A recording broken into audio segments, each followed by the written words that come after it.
At long last, we have some more great news.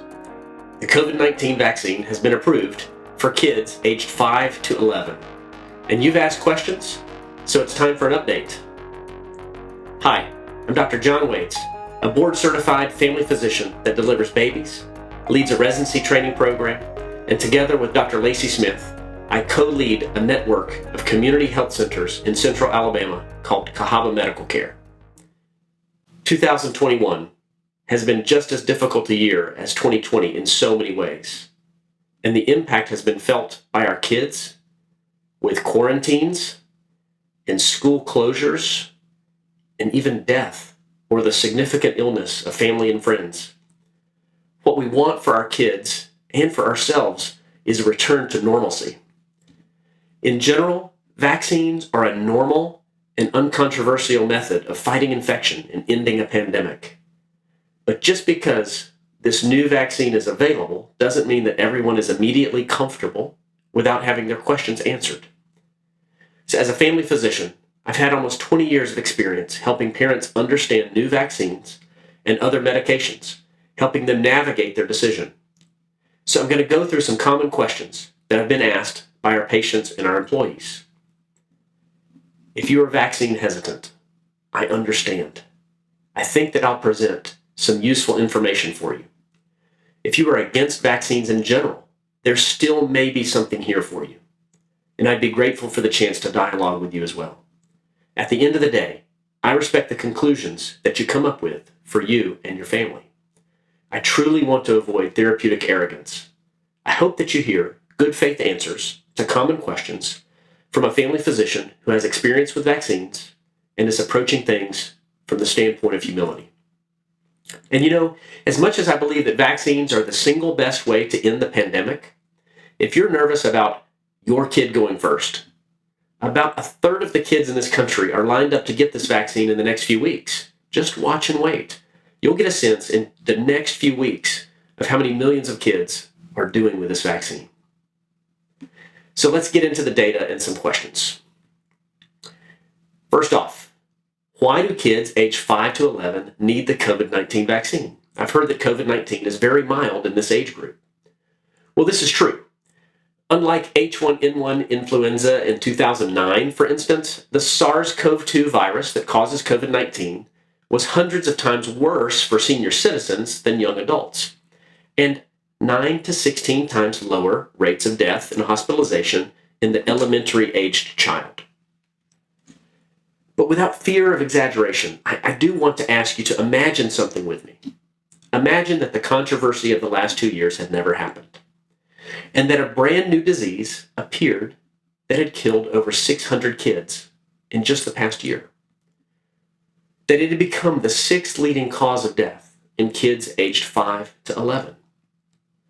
Would you want a medication to prevent your 5 to 11-year-old child from succumbing to the 6th leading cause of death if there was a new medication available that was safe and effective? So I'll touch on safe and effective a little bit more in just a bit.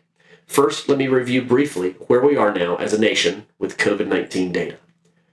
First of all, as of October 31st, 2021, COVID-19 has been the cause of over 700,000 deaths in the United States alone.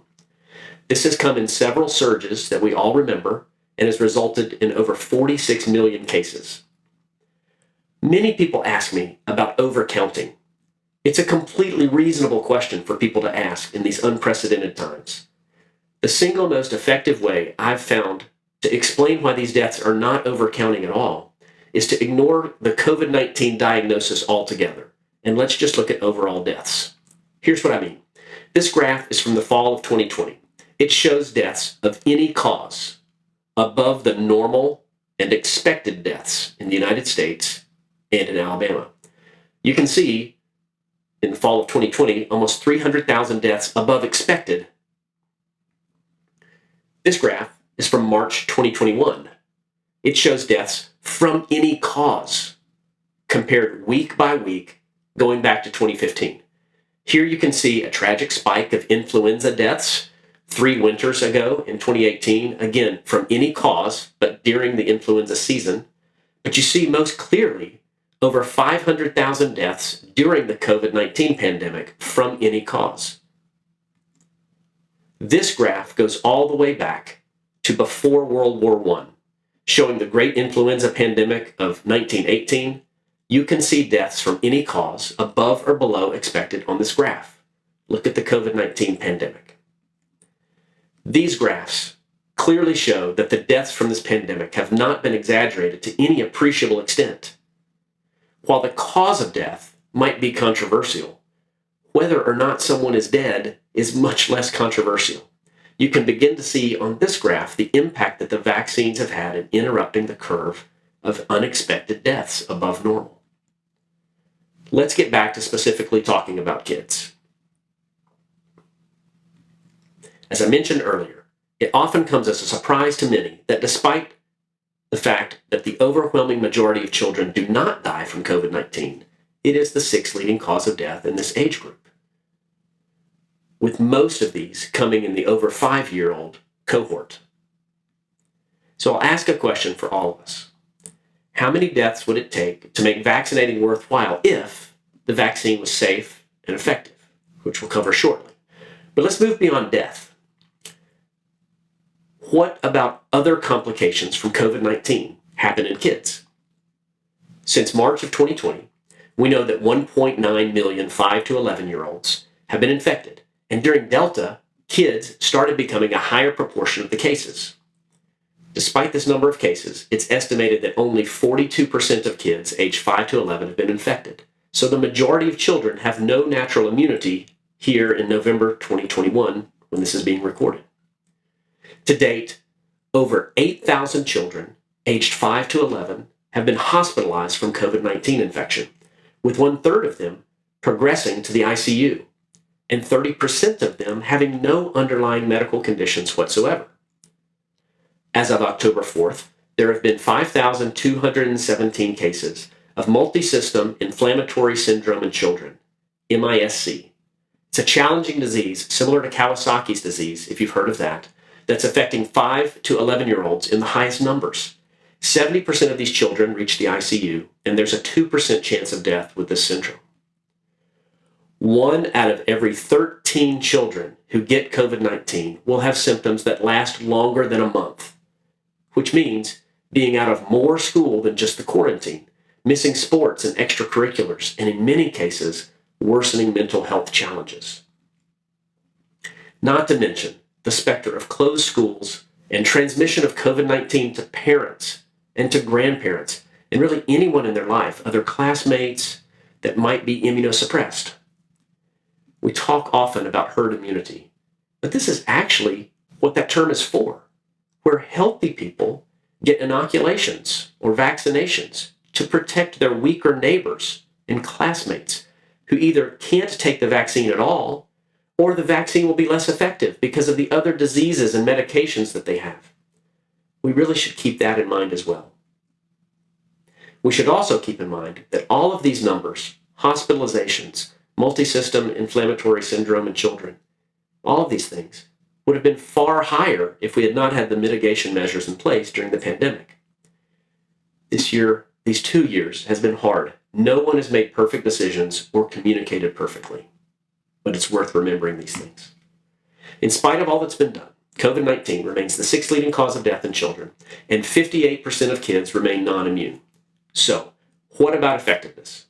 Will this vaccine work in children? Yes. The study was set up similar to other vaccine studies in children, with half of the kids getting the vaccine and half of the kids not receiving the vaccine.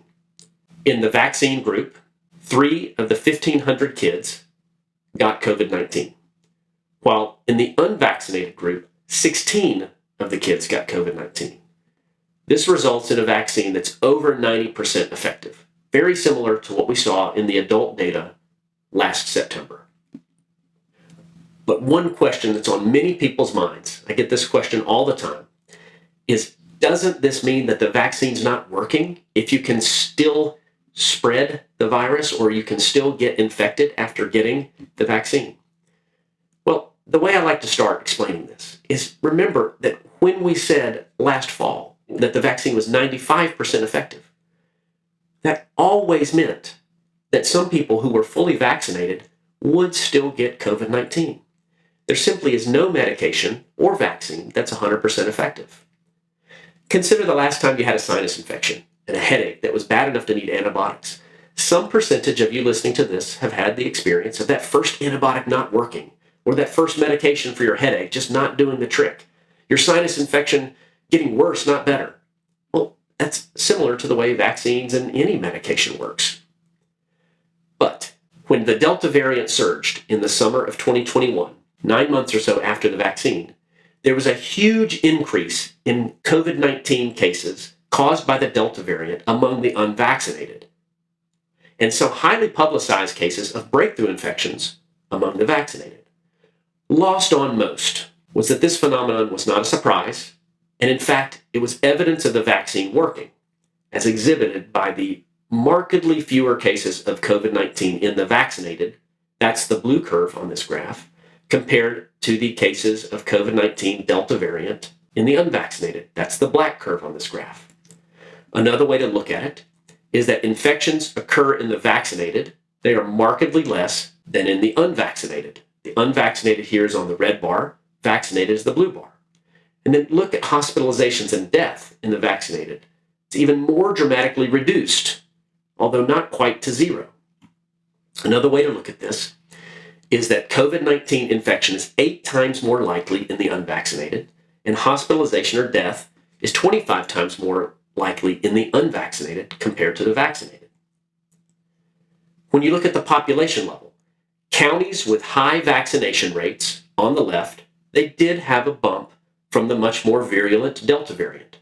But look on the right, counties with low vaccination rates had a much more dramatic problem with a rise in cases, filling up hospitals, and causing all manner of problems. It's even more dramatic looking at deaths, which were nearly but not quite non-existent among the vaccinated on the left. But look on the right. Almost no decline in deaths, and then a steep increase in deaths among the unvaccinated. In fact, in 2021, 97% of all COVID-19 hospitalizations have been in the unvaccinated. This is exactly what we want out of a vaccine. Even if there are mutations and variants in the future, our immune system and our kids' immune system has trained itself on a harmless vaccine. And even if we get a future infection, serious infections, hospitalizations, and death are nearly non-existent. This is the promise of vaccines and always has been. So the question is this vaccine safe? This is my kids, so I do need to know. Again, the answer is yes. One of the reasons this vaccine approval for 5 to 11-year-olds took a little bit longer is that the FDA decided, in somewhat of an unprecedented way, to require an additional 100 days to watch for adverse side effects. Normally, studies are required to be 2 months long because no vaccine has ever shown side effects past this 2-month mark. There are no long-term lingering effects of a vaccine jab as there might be from a long-term daily medication taken for years or from chemotherapy or something like that. The most common side effects of this vaccine for kids were the usual fever, headache, muscle pain common after most vaccines. In this case, the percentages of reactions were a lot lower than adults. This is good news. There was an occasional rash, and less than 1% of kids had swollen lymph nodes that resolved without incident. The question on many people's minds is, what about myocarditis? In the vaccine study, there were no cases of myocarditis. But since this is a very uncommon reaction, people are right to wonder if the study was large enough for this number to truly be zero. Because undoubtedly, it will not be 0 cases of myocarditis in our kids. So first, let's define myocarditis. Well, myocarditis is inflammation of the heart muscle. It can range from very mild to very severe. Many viruses, like parvovirus and Coxsackie virus, they cause very serious cases of viral myocarditis. In fact, this is the same with COVID-19. It causes a very serious myocarditis. This is part of the multi-system inflammatory syndrome in children. The heart muscle gets inflamed like so many other tissues. So, talking about myocarditis from COVID-19 infection itself, about 150 out of every 100,000 patients with COVID-19 get myocarditis in this study, compared to the baseline rate of about 9 out of 100,000 in the normal population. COVID-19 infection itself causes a serious myocarditis. Viewing this issue another way from another data set, out of 1 million patients with COVID-19, seen on the orange bar, 450 people had a serious case of myocarditis, compared to 70 cases of mild myocarditis out of 1 million recipients of the vaccine. Put another way, the best way to prevent myocarditis from COVID-19 is to get the COVID-19 vaccine. Furthermore, the myocarditis from full-on natural infection from COVID-19 is a much more severe disease than the self-limited 2 to 3 day myocarditis that occurs no more than 70 times out of a million, and in some studies a lot less, and is treated with common anti-inflammatories. Reiterating, the best way to prevent serious myocarditis is to get the COVID-19 vaccine. Many people have asked me about other aspects regarding safety of the vaccine. What do we know now that we didn't know in 2020? Well, the first thing that is so useful to point out is that the original COVID-19 vaccine studies in September of 2020 had a robust 40,000 people in them. But at this point, in the US alone, we've given 518 million doses of the vaccine. 97% of everyone in the US 65 years or older has had at least one dose of the vaccine. 76% of everyone 18 years and older has had at least one shot. Over half of all teenagers have had at least one dose. Remembering that no vaccine has had side effects appear after 2 months, well, we have 518 doses given over the past year. That's a ton more experience with these prevention medications, and both the effectiveness and the safety data look fantastic. So I said lots in our earlier video, linked above, from the earlier data. This is held true with a year of experience and 518 million dose use cases. I'll drill in on one issue that's another one of the most common questions that I get about the perceived infertility issue. This issue was put to rest this past winter with numerous immunobiology departments actually doing the studies and showing that the hypothesized mimicry of Synectin-1 is not actually a feature of the spike protein in either COVID-19 infection itself or the vaccine. And after intense scrutiny, no infertility issues have been seen in patients getting COVID-19, nor have they been seen in the over 150 million fully vaccinated US citizens, nor has the infertility issue been seen anywhere else in the world. We really can put this one to rest. A final practical question that I'm hearing is wondering if your child should get vaccinated after already having COVID-19. Obviously, there isn't data on this particular scenario for 5 to 11-year-old children yet, but since the vaccine was just authorized a few days ago, at the time of this recording, but the teen and adult data shows significant and substantial increase in immunity from what's being called breakthrough infections when you get fully vaccinated after the recovery for infection. There's additive benefit to your immune system. The vaccine is safe in this scenario, it's highly effective, and is recommended. Well, there you have it. The COVID-19 vaccine is here for kids age 5 to 11 now. This is great news for kids and their health, as well as for their education this academic year, and is a major milestone toward really ending this pandemic. I truly hope that this update has been helpful for you in making decisions for your children and your family. If you have further questions, you can find one of our primary care physicians or clinicians in any one of Cahaba Medical Care's 19 locations in Central Alabama, or via telehealth visit, which you can sign up for on our website. We are here for this emergent issue, just as we're here for the long haul.